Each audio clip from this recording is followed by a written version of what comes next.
evening, everyone, and welcome to Talk Football. We are joining us today with our all-time Premier League 11 show. We're joined today with Jesse and a special guest in Patrick at True City Fan. Very much well, thank you very much for coming onto the show. This is it. He's got the badge out. He's kissing it. He's living the dream of an Oil State football club, and why not enjoy it? So yeah, listen, boys, how are we today? Are we doing okay? We can hear you, Jesse, as you're calling. Good.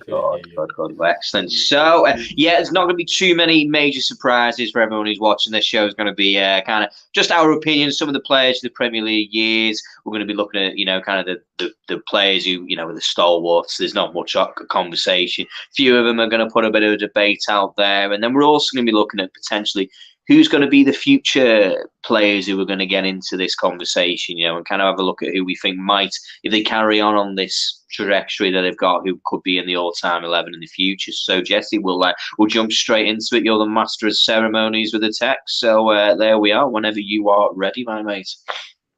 And here we are. Here we go. Yes. So we have currently set up in a 4-3-3. Is that right, Jesse? Or are we going to go with a 4-4-2? You're on mute again. Yeah, we are. We're going to go 4-4-2. Yeah, we'll go with the old-fashioned 4-4-2. What was that, Pat? I was like 4-4-2 would be better, isn't it? Yeah, it gives us a little bit more for the strikers, yeah. It's a little bit more scope, doesn't it? So, listen, boys, we'll throw it out there. So, just between ourselves. So, goalkeepers, what kind of players come to mind when you're thinking of all-time Premier League greats? What metrics are you looking for when it comes to a player? What do you think is the most important? Yeah, just kind of off the bat, obviously legacy is going to be important for each one of these players, given the fact that it is the greats, not necessarily like the best player that ever played. But obviously, you have your Schmeichels, Van der Sars, Czech, Seaman, Lehmann. Like there are quite a few players out there. But I think, especially when it comes to goalkeepers, you're thinking who's commanded their box, who's been a leader for their teams, especially within defense over the years. And yeah, I mean, like standout moments, but really those three are the main key factors, I would think. No, 100%. I totally agree, and that's the thing. It's like some people would sit there and put down the greats are the ones who've won the most, or the ones who are the very best players and stuff. But there's more to it. There's more what that player did for each team, and that needs to be taken in. So with that kind of just all leveled out, I think we'll start from the top, the easiest position, goalkeepers. Jesse, what kind of names come onto your shortlist when we talk about the greatest of all time? Yeah, like I just mentioned, obviously, as a United fan, I'll say Schmeichel and Van der Sar. Obviously, Petr Cech, fantastic. Seaman, for his contributions. I think his career lasted like 24 years. Now, not all of that was in the Premier League. I think he started before the Premier League even started in 92 when it transitioned from the Football League into the Premier League. Yeah. Like, he obviously gets a shout in there. But I have actually kind of an interesting take on this one that I'll leave for later because I think a lot of United fans think I'll say one. I actually have a little bit of a different shout for this. So, no, excellent. So, Patrick, what kind of names kind of come to your mind? What kind of goalkeepers would you fit that bill? You cannot go far away from what he's just said. What Jesse just dropped is the best I've seen. Petr Cech obviously standing out. There was a point in time he was incredible and amazing, making saves you never see. David Seaman with that mustache of his, with that ponytail of his, you always remember him. And then don't forget Schmeichel. I think Schmeichel, it's the command. I loved the way he commanded his box, even to the date of today. Even the defenders, the great defenders who are playing for that United team or the team, say if you mess up, he will get to you. He'll get to you either on the pitch or he'll get to you in the dressing room. So that's where I'm leaning. Like for me, I'll lean strongly that side. Obviously, you've already heard my choice. Schmeichel, what I hear of him and what I saw of him is I just think the guy was it. That's what you need from your keeper. I don't like these keepers that always look down, or cower away, or just in the dressing room if it's halftime. If you're looking at these videos, you find the keeper is just quiet, saying nothing. I'd rather the keeper say, because you're watching the game from the goalpost. So Schmeichel seems like the type of guy who always did that. So that's my pick, to be honest. No, 100%. I mean, this is it. I'm kind of the way I look is I echo these comments. Oh, wait, done. Who's that guy who played for Liverpool? He was from Australia or something. Who's from Australia? I don't know if I remember him. That he's from Australia. No, we did have an Australian goalkeeper called Brad Jones. Are you just trying to troll me? Is that what you're trying to do? There was a guy. What's his name? I don't think it's. We had Brad Friedel. He was from America. His name started with K. What was his name? Started with K. Goalkeeper from Liverpool started with a K. I thought you were about to bring up like Pepe. Harry Kewell. He came from Australia. No. Who was the guy? Who was the guy? He started what with year? D. What kind of year am I thinking? We're talking about the time, obviously, in the 90s. Like, he started with D or something. What's his name?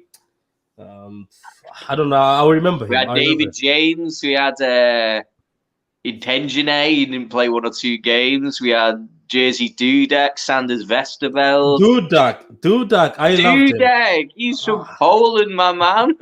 I loved him. I loved him as a keeper. I loved that guy. I liked him. I rated him. I'm sorry. I rated him. No, exactly. He was an erratic. Rayner actually was my favourite for Liverpool. But yeah, Liverpool don't have any of the all-time greats, I'm afraid. But yeah, for me, there's 2 that stand out for me then, and they've been mentioned. And it's going to be between Petr Cech and Schmeichel. Those are the 2 who really kind of stand out for me. Van der Sar was an incredible goalkeeper as well, absolutely, of course. But when I kind of, if some, it wanted me to envisage them, there's 2 who stand out kind of like above the rest. So we have the original one, which is Peter Schmeichel, won leagues, part of that first iteration of the dominant sides of Sir Alex Ferguson with Manchester United, Champions League, it's all there. All these things kind of come to your mind, and then Petr Cech came in, and he was formed part of that that first Chelsea team, absolutely immovable, least goals conceded in a season, will never be beaten. The saves he made, and the injury I think affected him, unfortunately, going forward with his career. So, but for me, I mean, I can't get away from Peter Schmeichel. To be honest with you, I really can't move away from him, to be honest. He just picks it. Yeah, I can agree with that. And I think on paper, Peter Schmeichel is probably the best. But for me, Van der Sar is just, I think he's near and dear to my heart because of the time that I kind of grew up in watching him during the noughties and seeing that Champions League. Unfortunately, obviously, I've seen all the great games between 96 and 2000 with United. But for me, Edwin van der Sar takes mine, but I think that you guys can both agree, and I'll take that in account as well because I know it. Schmeichel is probably the one. Yeah, Peter Schmeichel's got to be the one to lock in there, to be honest with you. Absolutely. So yes, while Jesse's put in there, I think we'll move from left to right. If everyone's happy with that, we'll move left to right, and we'll start discussing the left back position, which I think could potentially be the easiest position for us to choose, in all honesty. So we're not going to go too long about this one because I think a couple of honourable mentions in there with you players such as Irwin. Jesse, help me out here. You know more about left backs than I do. Well, again, it shows my age, but Irwin I've seen plenty of because I'm a United fan. I've seen a lot of the games that he's played, so that's the reason why I've seen him and not necessarily seen Winterburn at Arsenal or Lasso, Everton, Chelsea. But then Ever and Baines are the other 2 that I'd probably throw in there. But at the end of the day, it's got to be Cole, Ashley Cole. It has to be Ashley Cole. I mean, like that's just the one, right? Yeah.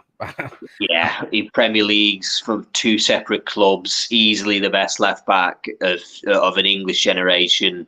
Easily the best left back for me in the Premier League generation. I just don't see anyone who comes close to him. Patrick, have you got anything to counter this argument? You're on mute, my mate. No, it's him. It's definitely him. And to be honest with you, the right-hand side is also not difficult, if we're being honest, to be honest with you. And I know I'm already going to the right, but the left is obvious. And the right-hand side, if you talk about somebody who even people don't rate a bit, but I see him as the guy who always stands out, did his job, is Gary Neville. So I don't know. The I was fullbacks- thinking, I was going to say Steve Finnan. So I mean, that's blew it out of my mind. I don't know what's going on there. Wait, didn't you think of Gary Neville at all? No, of course I did. No, of course, 100%, Patrick. Yeah, I mean, it's for that one. It stands out so easily, and Jesse will echo this. He's a Manchester United fan. He knows what it's about. This guy is by far and away nowhere near the most technically gifted player of that position. He's by far and away probably doesn't have the stats of many other players. We could pick up so many who would outdo him on certain metrics and stuff like that. But Gary Neville, the biggest difference is his legacy and how key he was to Manchester United. He was the stalwart pin who never left that club. He never was moved. No one was replaced. Players like Beckham came and went. Players, you know, Neville and Giggs, two players who saw 3 or 4 different Manchester United teams come and go, but they were always part of the plan at the end of the day. So, Jesse, I mean, it's Gary Neville, isn't it? You can't really anyone else. Yeah, a couple of honorable shout outs. Obviously, Zabaleta and Asby are the ones that I would look at. Dixon started before the Premier League even started. In fact, so lots of his was before the Premier League. Once again, one of the best. And the only one I have in there, which will be contentious, but we're just going to leave it because it's way too soon. And we know that. Dan and I kind of talked about this. I do see there will be a couple. I don't think Walker will ever get in there, but there are certain players of this new bunch, him and Trent Alexander-Arnold, that I think are good value for money in the future. But yeah, just because the competition is really what it is. Zabaleta, great professional, did what he needed to do, won plenty of titles with City. Asby, captain, won tons of titles with Chelsea, but it's really just Gary Neville because they're all just good servants at the end of the day. I think in the future we'll see someone like Trent come along and just take that. So I mean, that's the funny thing is that Trent will never win as many titles, I'm afraid, as Gary Neville will. But nobody else will probably win as many titles as that, to be fair, because players don't stick around for as long as he did. Even at most dominant teams like Manchester City, who've got multiple Premier League winning players, they won't be that long term within the clubs anymore. That's not how players stay within teams unless. How many does Neville have? 13. He must have. No, he doesn't have 13. I think Giggs has the most at 11. I think the only one who I see. Do you know who the only one who I see? Just because he started at a young age, and if he continues stat padding, that's Foden, because Foden has stat pad a bit too much because he even the time when he was 17, right? He was already thrown on the bench and played a few games, and then he was just getting whatever trophy we win because of his few minutes. He was just accumulating. Do you get what I mean? So maybe Foden will end up having a ridiculous amount, and unless he changes his mind, because he says City through and through, and unless he changes his mind, as Dan says, because it's also loyalty. I've seen people who are fans of a team walk away later on, So if he does, because he's already started, but how many? Foden has already started all the Prems. He's on under Pep. So he's already started by the Carabao Cups already. That's 4 and 4 already. That's 8. So and this is it. I mean, that's the thing. It's like, this is why we kind of look at players like that when we Trent Alexander-Arnold, a Liverpool lad. He's already said he'd never see himself playing at another club, and I'm sure that we're happy to see him hang around for as long as he possibly can with the way that that he plays. And I think Gary Neville's position will be replaced, not probably based on how many trophies he's won, but more based on the fact that the records that will be broken, the memorable moments that will be broken, the goals, the quality, all that kind of stuff, which isn't titles won so much, but actually looks at they are a superior player, position for position. Yeah, and just wait a minute. Wait this right now. No, Gary Neville. Okay, cool. Gary Neville's not even in their database. I have no idea. Okay, I was wondering. I was like, what the hell? Who the hell is that? Yeah, no, it's random, but I mean, I'm pretty sure I know how to spell Gary Neville's name. Yes, he knows how to spell Gary Neville. It's nowhere, so we're taking whatever this Neville guy is. As you can see, Gary Neville on FIFA cards that got himself his legend. Well, that's how low the bar is. I'm afraid, boys and girls out there. I'm afraid that's where the bar is. So listen, now this is where it gets a bit juicy. This is where I think this is where conversation starts starts to take a little bit of a hold. Centre backs now, rather than do left and right, I think what would be better for us is just to say both. Let's discuss both. Let's get the names out there because size matter not here. This is, I'm going to fit these players in on either side of the back line. So centre backs, boys. Patrick, who is jumping out at you? Who are your centre backs? My God. Campbell, we're talking about Ferdinand, we're talking about John Terry. I'm even going to the point where we can even start like I know people are not gonna like this, right? We can also talk about I'm also putting in the Van Dijk company. We have to, don't we? I agree with you. Even as much as people banter him and say there's nothing he's done and he just talks too much. Even Jamie Carragher, I put him in there. Like, we're talking about people we can. So there's a list, but it's just that now we're going to talk about status, isn't it? All this can go in there. Van Dijk can go in there. Like, I haven't seen anybody. I'm sorry, and this is what hurts a lot of people. And even though as a City fan, Van Dijk's defending, I haven't seen that type of defending back in the days. That the defending back in the days was all muscle. It was muscle. I'll get at you. You know what I mean? I'll get at you. Tackles, it's rough and tough. But these new defenders are clean. They're so clean, The time when they tackle, it's difficult. They made a mistake. Yeah, they've made a mistake. So it's more of, but obviously we have to give respect. So for me, what's that other guy? I remember. Is it Yep, Stam, Vidic coming to mind. Is it Desali? Ricardo Carvalho. Do you remember Desali? Was it Desali? Oh, Marcel Desailly. Yeah, Desailly, yeah. Him. Yeah. So that's my thing. So it's Sol Campbell, Desailly, and Ferdinand, John Terry, company, Van Dijk. Yeah. So these are the people for me I saw as defenders. Even Cahill, even though people don't rate him. Cahill. Yeah. I'll cut you off there. I'm getting Sammy Hippier in then. That's what's happening. We're going to play that game. Yeah, but you can tell already that if I was to choose 100%, I'm putting John Terry and Ferdinand in.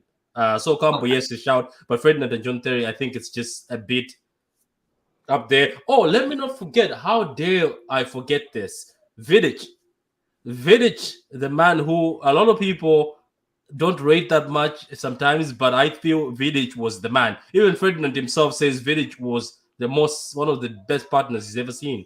So but for me, it's Ferdinand and Terry, but Vidic is a shout. Yeah, he is. Jesse, you jump in there, mate. You tell us your views on the centre back partnerships. I kept it limited just because I wanted to make sure that it was somewhat balanced. So I kind of went for like a modern, not so modern, and then like the old days sort of approach. Yeah. Ferdinand Terry, obviously, we're the center back pairing for England and all that. Company of Van Dijk, obviously. I think that Van Dijk and company are going to be two of the best that we've ever seen. I just think that it's a little too soon. Van Dijk has all the talent in the world. Company has been one of the best captains in Premier League history.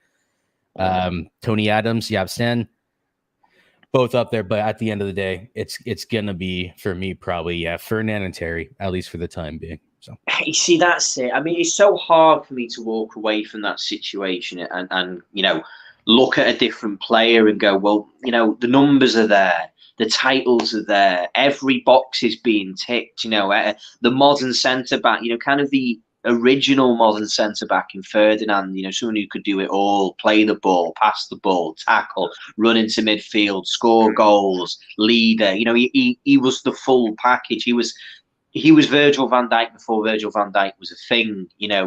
This is where we're talking, and it's not to say that Ferdinand is, that's where it stays and we can never move away from it, because we like to stick in the past and look at players and say they'll never be beaten. And there's some players that genuinely I could say I could never see them being beaten.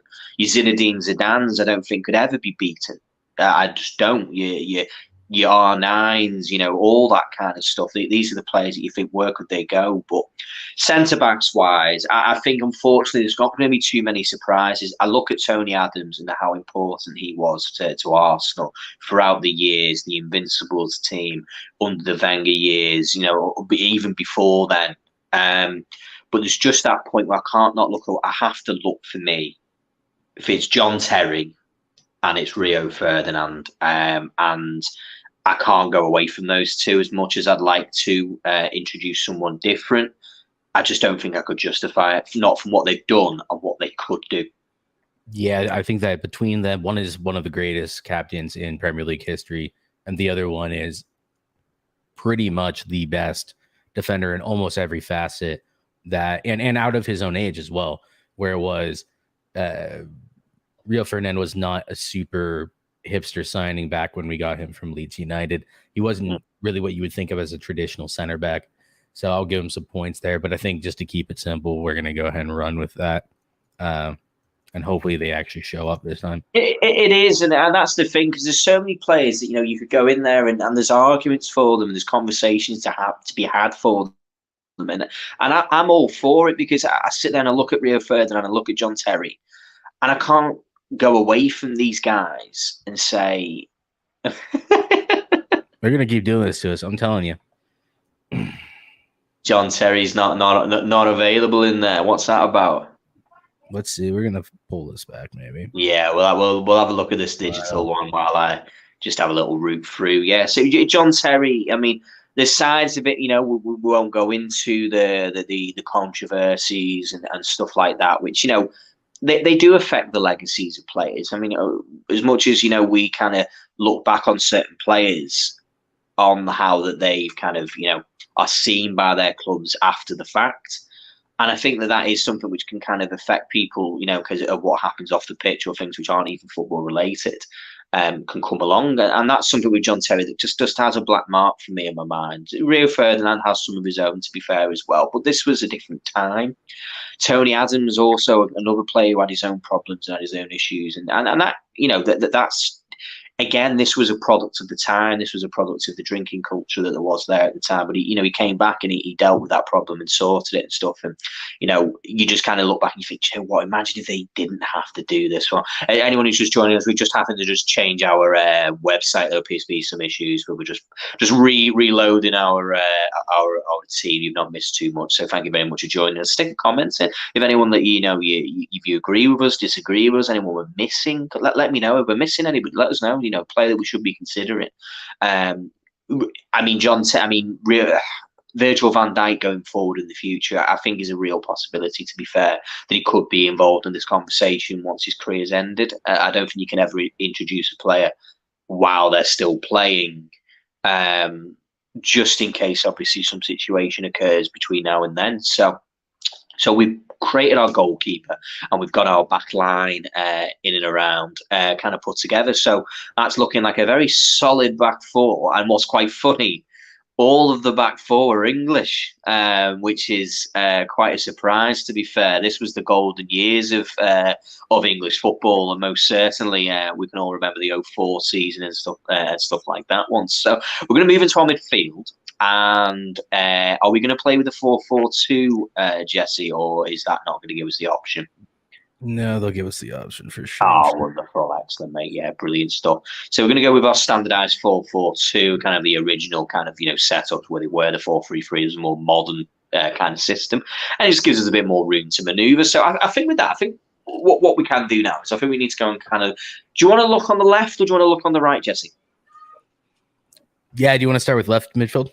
Yeah, 100%. We'll go with the left-hand side of the midfield. So, Jesse, names that are kind of jumping out for me. I mean, you've got Ryan Giggs, who's out there. I mean, again, it's hard for me to look further away from him. I mean, you let me know, but for me, I think even for me, my mind's made up there, to be honest. But I'm ready to be changed. I mean, Giggs is the standout. Perez, Hazard, Bale. I think some of those just they suffer from not being in the league for long enough, and I think the fact that Ryan Giggs did have the legacy he did. The only thing I would say is I think Perez had a better a better statistical record, but I don't know if you could really take that into account when you're talking about Ryan Giggs, who literally won 11 Premier Leagues and 2 Champions Leagues. I mean, he just won everything. He won absolutely everything, didn't he?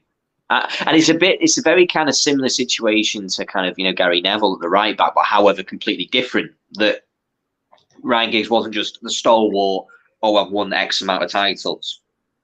It was also, he backed it up with numbers. He backed it up with what he could do as a player and what he was capable of, being a match winner, scoring goals, assisting, all that kind of stuff. He was capable of doing those things. So for me, Gary Neville potentially has got that spot on the left-hand side of the Premier League greatest 11 forever. I mean, I'll be shocked if he's ever knocked off his perch, to be totally honest with you. Like Jesse says, there's players who probably will beat his numbers, will score more goals. Sadio Mane has scored more goals than Ryan Giggs. The difference is is that the metric we're going to use? I don't think so. I don't think that's the right metric that we can kind of go, oh, well, he's better. No, he's better at doing a particular thing. So, yeah, Ryan Giggs, 110% on that left-hand side. It's pretty solid. Yeah, I think a lot of it is a legacy thing. Obviously, there are players that I would say are better than Ryan Giggs. I would say Eden Hazard has more talent than Ryan Giggs. I would say Perez was a better goal scorer than Ryan Giggs. I would say many things, but at the end of the day, when you're talking about legacies, the all-time great 11, I think that, I mean, I would like to put less United players in here, but it is one of those where I think we'll get to that a little bit later on, where there's a little bit more competition for spots. Lots of these, like when you look at I don't know why Gary Neville is there. but when you look at Gary Neville, there aren't a whole lot of really, really talented right backs that stood the test of time in the Premier League. So that's one of the reasons why he's there. Giggs, and I think that's a product of the times. Do you not think, Jesse? Do you like a product of the eras that right backs and left backs were almost just a serviceable part? They weren't completely, they weren't the most important piece of the puzzle when it came to football clubs. They're not as important as they are now to like tactical situations and goal scoring. You look at Reece James, you Trent Alexander-Arnold, even Ike Nouri, all these players who were creating goals and threat from defensive positions, were those positions kind of right back and left back were more a case of, who was the person who outlasted managers, outlasted eras, outlasted generations, and they're the guys. They've done it. They've been there and they've done it. Yeah, no, exactly. And I think that's part of the reason why it stands up for now. I think that we're going to see a lot of players that retire who spend a long time in the Premier League taking these spots. Giggs might be one of the ones that it takes a while to get knocked off the perch, to be fair. 100%. Yeah, absolutely. So we'll nip across to the right-hand side, I think, now, before moving to the centre of midfield. I think on the right. So now this is an interesting one, because before we started our chat, for me, this could potentially already have a player who's playing. I don't know what you think. I think there's a real possibility. But we'll put some names to those who are playing but aren't playing in the Premier League anymore. I mean, Cristiano Ronaldo jumps out most certainly as a name that we need to discuss. David Beckham, 100%, is a player that I have to discuss, not just for the legacy, the iconic part, the goals, the free kicks, just everything that, David Beckham brought to Manchester United and the goals. But for me now, I think it's worth discussing Mo Salah. Already, as much as he doesn't play a right mid, he plays right wing. But we're going to use, we're going to take a bit of artistic liberty with that one. I think Mo Salah has to be kind of discussed here because of those records, and it's they tumble almost every couple of weeks.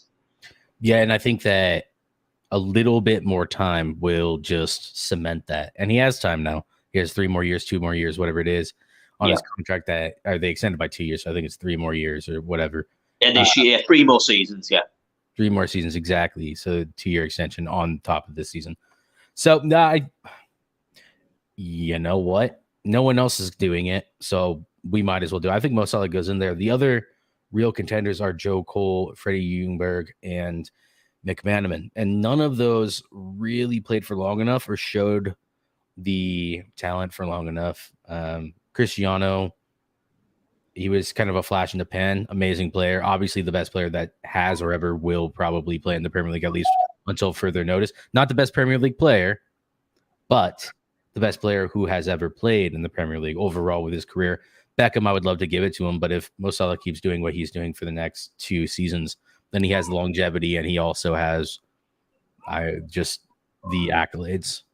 Well, we're going to be talking about an all-time Premier League goal scorer for Liverpool Football Club. I mean, to be that in the Premier League, the all-time goal scorer, to go above your players like Steven Gerrard, to go above players, like Luis Suarez's and Fernando Torres's and Michael Owens and all these names, which, kind of jump out immediately.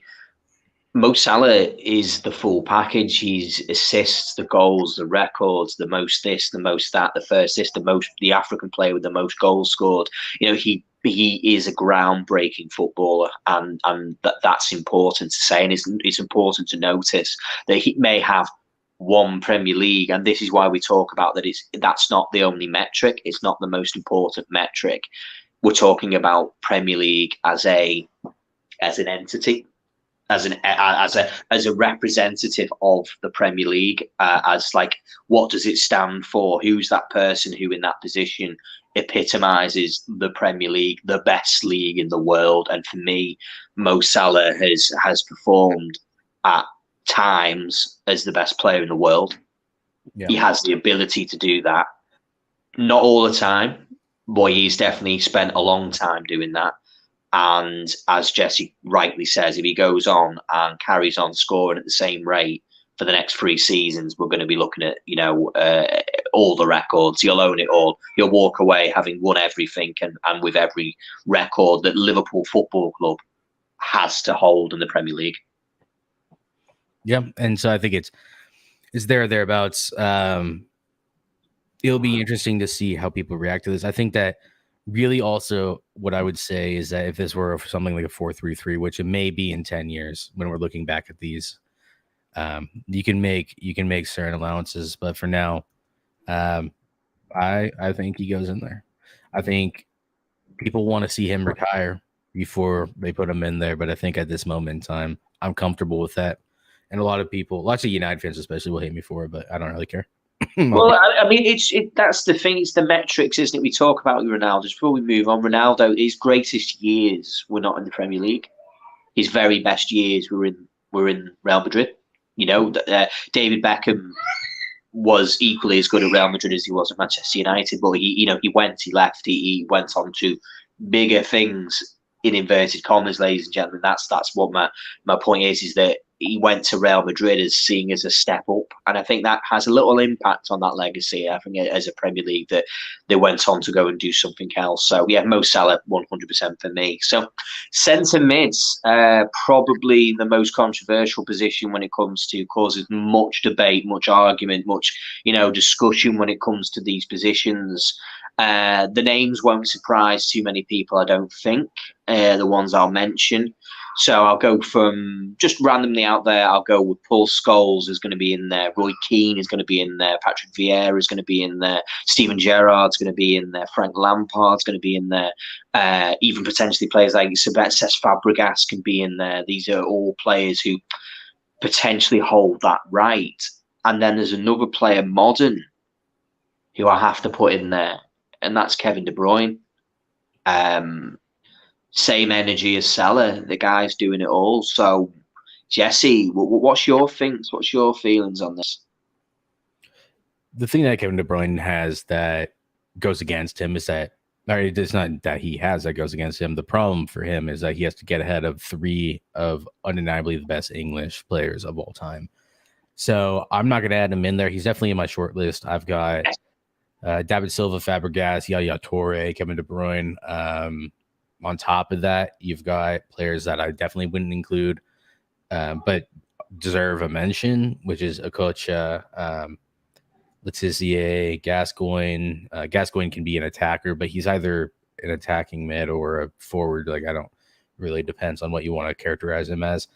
And then, yeah, like on the more defensive side, I think the way that we'll do this is for the right side, we'll do a more defensive midfielder. And then on the left side, we'll do the more 8 or 10. So I just think KDB needs to wait his turn. I think one day that he'll be recognized as one of the all-time Premier League greats.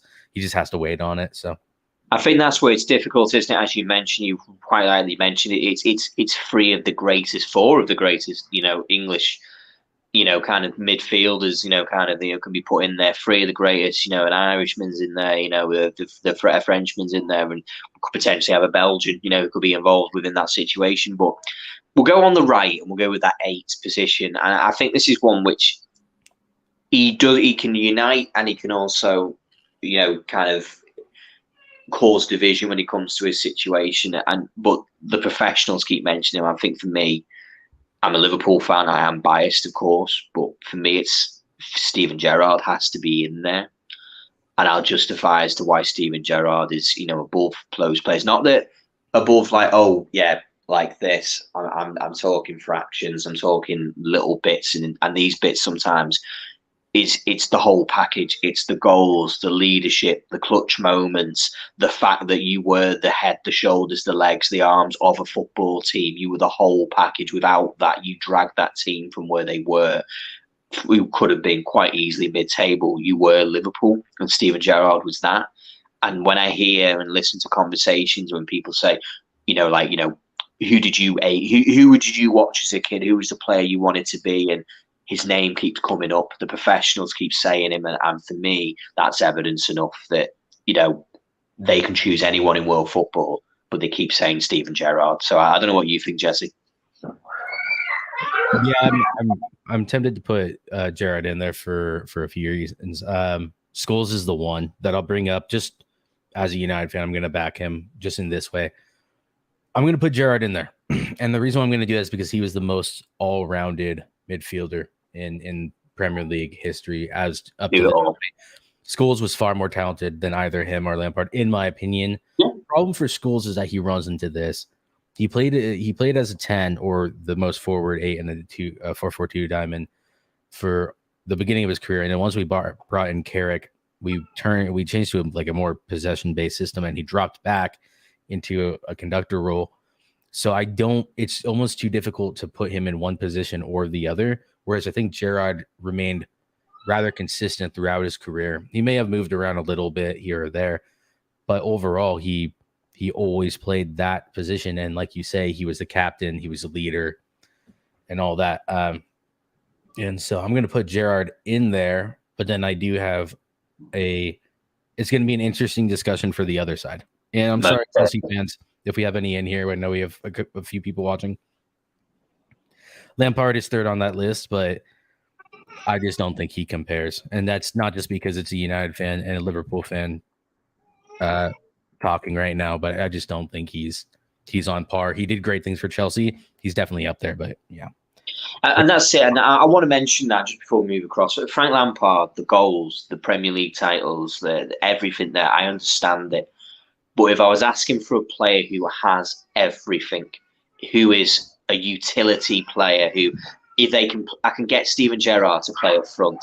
I can get him to play a 10. I can get him to play on the right. I can get him to play on the left. I can get him to do this. He can do a clutch moment. He can score a last-minute goal. He can score a penalty. He can assist. He can do everything. For me, Steven Gerrard is the person who, even when the chips were down, even when everything looked like it was lost, he was a player who could turn it round on his own. And that's what is, for me, that's what is the difference for me as it is. So yeah, going across, Jesse, I'll let you lead on this one on the left hand side. Let me know what's your thoughts and your feelings. Yeah, there are 3 defensive midfielders that I would look at within the context of legacy, and that would be Gerrard. No, it would not be Gerrard. It'd be Vieira, Scholes, and Vieira, Keane, and Carrick, and then you could throw in a couple more modern ones. I think we'll get their day in the their time in the sun, which would be Conte and Fernandinho. I think that eventually they'll get there. But for this discussion, it really is, and it has to be between Vieira and Keane. And my biggest issue here is that I think Vieira was a better all-round midfielder, but when we're talking about a mixture of balance and what Keane did for that United side, having similar longevity, I think it is Keane. He's a very underrated footballer, but he's also much better in that role. And he actually played that role to perfection, and his leadership is second to none. He was the one who set the standards in a Manchester United team that set the standard. That's what I get from it, is that Patrick Vieira, incredible footballer, absolutely top player, the skill, the strength, the determination, the aggression, all that stuff that you would want, the leadership, the passing. He was, as you say, an incredibly top player. But when it comes, Flo, is it going? Steven Gerrard over George Best? Yeah, I'll take that all day long. But George Best didn't play much in the Premier League, I'm afraid, Flo. He wouldn't have been too good at that, I'm afraid, at that point. So, This is Premier League 11. By the way, if you want to hop in or just go ahead and send us your chat, I just basically said I'm picking Keane over Vieira, so have at me. And I'm just trying to tell everyone that Vieira is decent. Of course he is, but I agree with Roy Keane, and the reason I agree is because I'm talking about what this person was and what he did for the team who was so important, that was so unequivocally brilliant when it came to winning things. A player like Roy Keane, who doesn't get all the plaudits, it's not the goals or the passing or the vision or the assists or all those kind of nice Gucci things, is what he did. That's not, you can't even, there's no metric, can't count what he did, but it was there. You could feel that kind of, when they're there, everyone's standards go up. Everyone's standard stays high. And I kind of see it in a little funny way of it. And it's not to the same extent, but like Jordan Henderson does this for Liverpool. He's able to come in and just, everyone's on the game. When he's playing, everyone's on the game. And that's what I almost see that that's what he's trying to emulate. He's trying to emulate being a Roy Keane. I'm not the best player in the team, but you're going to. Yeah, no, it definitely is. And I think that there was a point where you can say Vieira was also an amazing leader, and clearly I rate him so highly. I only chose Keane because I really think I want to stick to the dynamic, because that's what we were looking at. Keane was Sir Alex Ferguson on the pitch, though, and that's something that you have to appreciate about him. So Roy got broke legs. He broke some legs. I'll tell you what. He certainly did. I think Vieira, like, when I was going over this earlier, Flo, I was also looking at it and basically saying I'm putting in Vieira and Gerrard, but then I'm also looking at it, I'm saying just where the legacy lies. Vieira has the legacy. I think it's something about, I think it's a United factor, not even as a United fan. I think it's just the amount he won and what he ended up meaning to the legacy of the league. I don't want to take away from Vieira. Like, you can take it either way. Like, I don't think that there's anything between either of them. In the same way that Gerrard, for me, in the way that he affected other players, that's great. But so did Scholes. Yeah, of course, exactly. And that's where the argument is, because it's literally picking between which needle's sharper. It really is. It feels like which is the one that hurts the most. They're all the same. They're all at the highest point. They're already where they're going to be. Best 11 in history. Come on, you know what? That would be a good idea, Flo, and I think that's maybe what we could look at doing next Friday. So thank you very much for that idea. Hopefully you can join us and jump on and give us your opinion. But yeah, I think we'll look to try and bring that show into it. Thanks for that one. Thank you very much.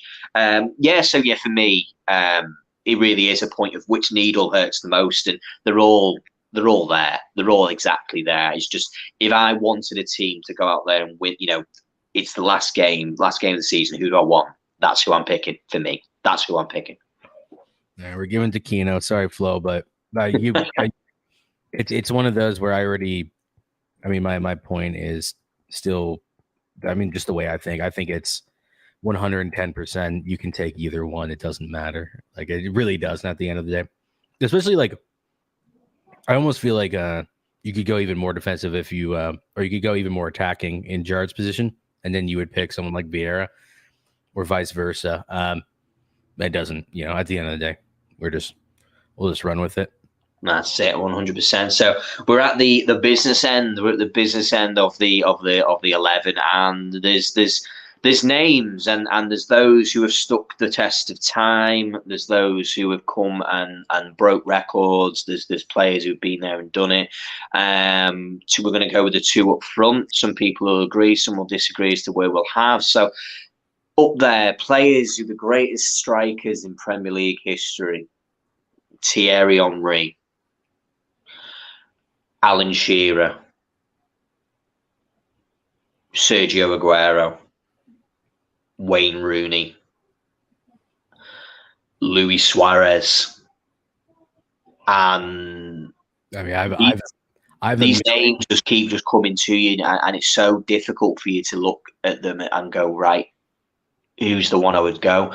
Jesse, what are you thinking?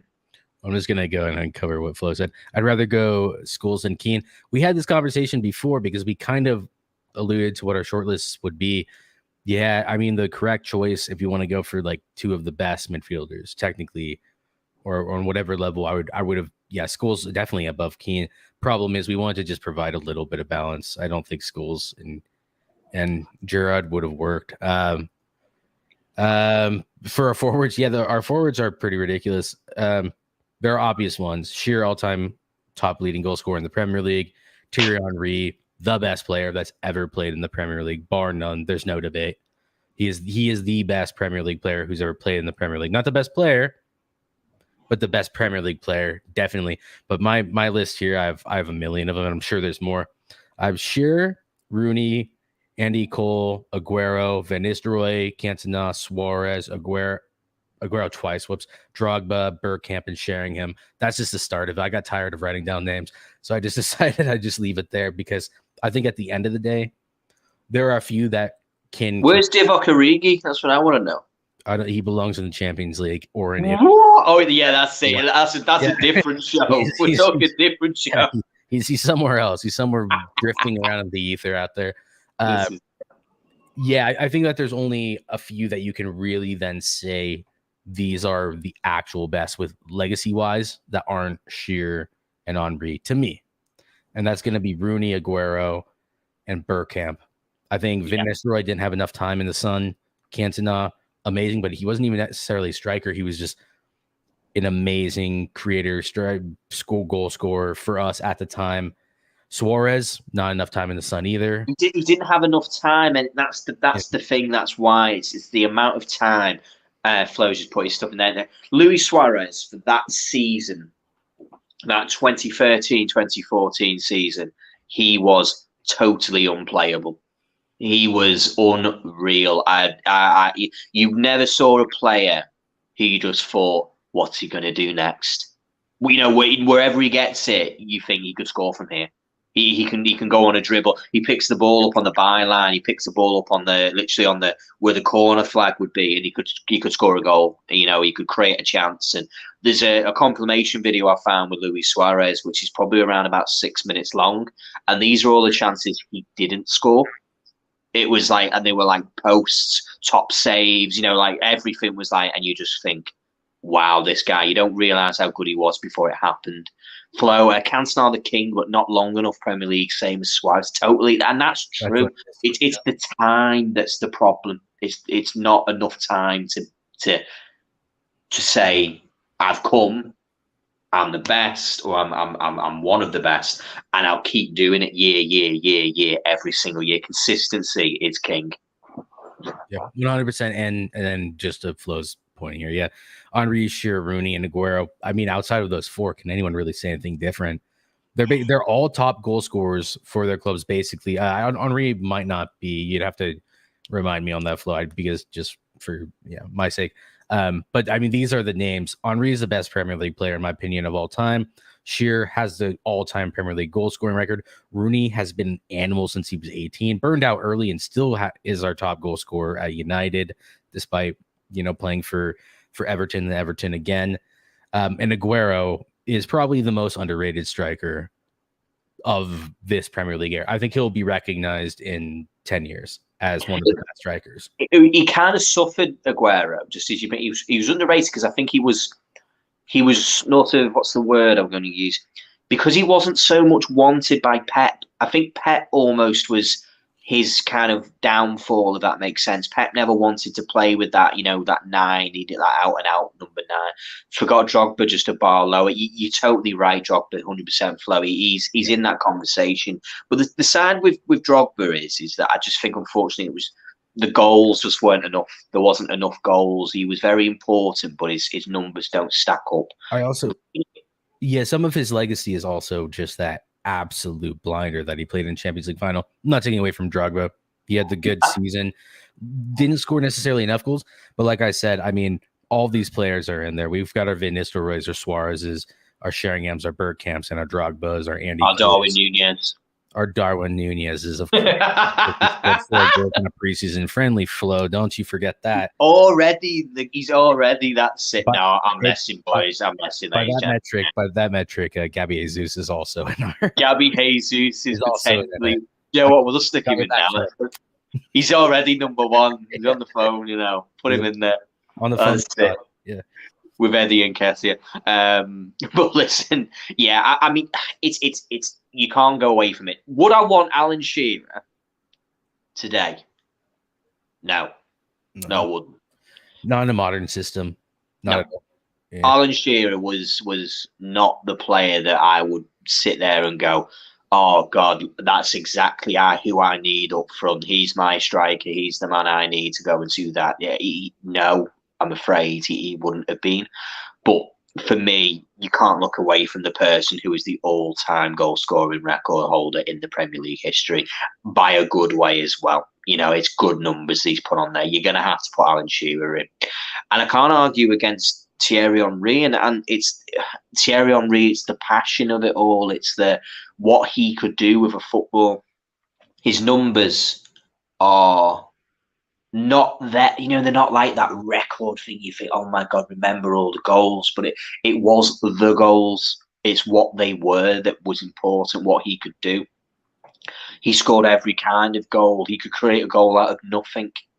Little flick. And then I remember as a kid, this is the thing, I'm 31. Thierry Henry was the one who I'd sit there and I'd be up at 10 o'clock at night watching Match of the Day. And I still remember Thierry Henry scoring that goal against United, flicking it up and then hitting it on the volley. And I went next day, Monday, into school, and the only thing I wanted to do was recreate that goal. That he gave me that. Like, that was, I wanted to be Thierry Henry. Like, I have the final season at Highbury, that royal purple, that dark purple kit. Let's have final season because of Henry, and I'm a United fan. Honestly, I'm gonna fanboy on it, mate. I wanted to be Thierry Henry. I bought the Vapor boots because I wanted to be like him. It's like be like Mike. Well, I wanted to be like Thierry. That's what I wanted to be. I wanted to score his kind of goals and everything. Like, I'm an incredible player, incredible footballer. Will players outscore him? Yes, absolutely. He will be outscored, and as time will go on, he will probably tick down that list. But will he stop being who he is? No, he is. I wish I'd seen him for longer. I wish he'd stayed longer, because I think we were almost kind of stolen from what he could do. What we could have seen more from him. No, 100%. 110%. By the way, Flo, we got you. Like, there were other recommendations for Arsenal. I think Vieira could have gone in there. Yeah. Tony Adams. Before my time. Tony Adams. Before my time. David Seaman. Winterburn. Obviously, Tony Adams. Lee Dixon. Merson. Yeah. I mean, like, Perez. Bloomberg. Perez. Yeah. I mean, the list was riddled with them. So yeah. It was, and I looked through this list, and I'm looking through, when you were a kid, and we all did this when we all played football, and who you wanted to be. Like, genuinely, like, who did you want to be when you were a kid, when you were emulating these guys, and these were your heroes, these were the people that you watched and was like, oh my God, I wanted to be Steven Gerrard. If I wanted to hit the ball like he could, I wanted to do what he could do. I wanted to. I want. You'd watch that kid who could dribble, and that he wanted to be Ryan Giggs. That's what they were. That's what makes them so important. To the reason why they were the Premier League, and what keeps us as football fans 20, 25, 30 years down the line are still here. We're still here for this product when there's so many other sports in the world that we could go and watch. We want to be these guys, and that's what they did. That's what they were able to do. They were able to ignite that passion that we all have for football, and that's why I think that these people are in the all-time Premier League 11, because they made it what it is. Yeah, they made every second of the games they played in exciting. Even Neville and some of these players has something to be said about. I really think that's a position that I would say in the near future is up for grabs. I don't actually want to push too long on with this, but I do want to give a shout out to certain positions like Gary Neville's spot. Gary Neville's legacy will last a long, long time. He has more Premier League medals than Trent Alexander-Arnold will ever have in his career. Premier League.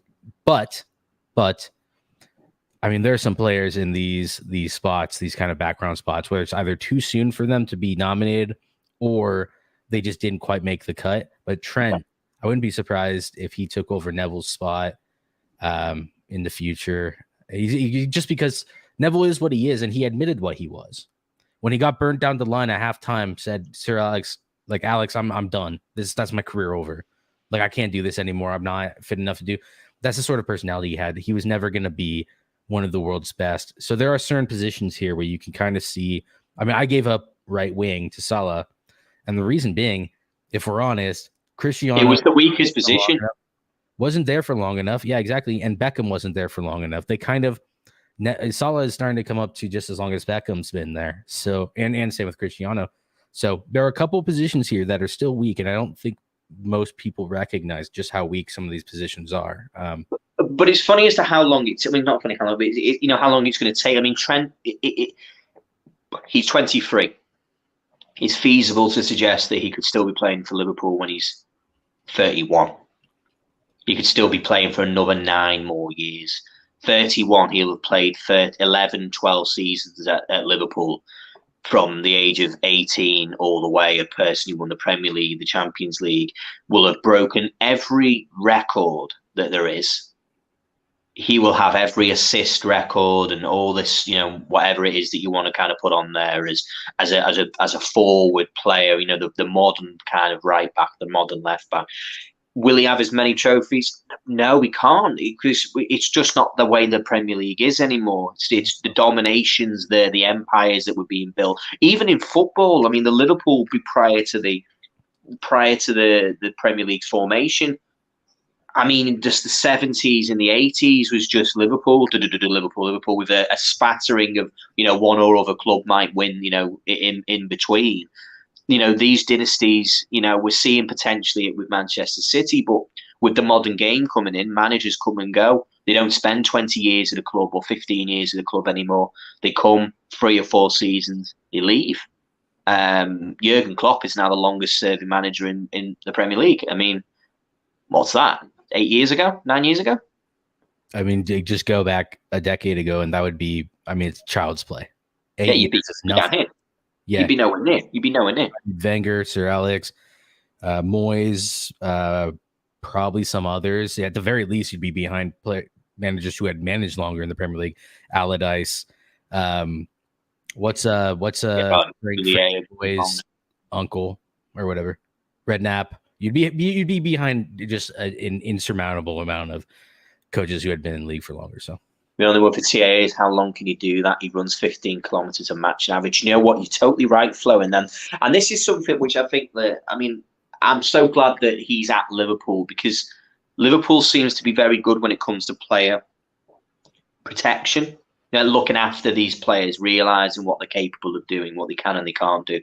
And I think that what we might see, maybe in a season or two's time, or even maybe implemented a bit more now, that he will come and maybe play a different role, maybe play a different situation, and defend in a different way.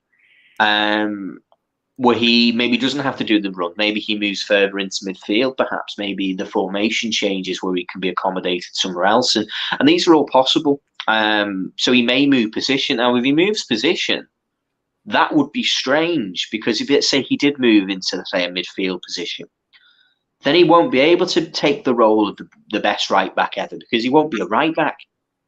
That's the thing. Like, that will be interesting. So if he does move position to accommodate his fitness or his age, or his where he is as a player, then that could change the situation completely. Where Gary Neville keeps his position just through, that guy didn't even finish his career as a defender. He ended up becoming a midfielder. I think that there's, I don't know. I don't think that Trent, as long as Klopp is around, I don't think Trent moves to any other position. I think Trent could be 28 by the time that Klopp leaves. And by that point, I think he'll have that solidified to a certain extent. Yeah. But even then, I mean, Trent basically plays as a midfielder anyways. Like in the attacking phase, most certainly. Yeah. Definitely in the attacking phase. But I mean, you could say that for tracking runners. Like any player who's going to play in either a 2 or a 3, because lots of the time someone will push up and then in the defensive phase, you're going to be playing with 2 tracking runs. Anyways, I think Trent is kind of that hybrid.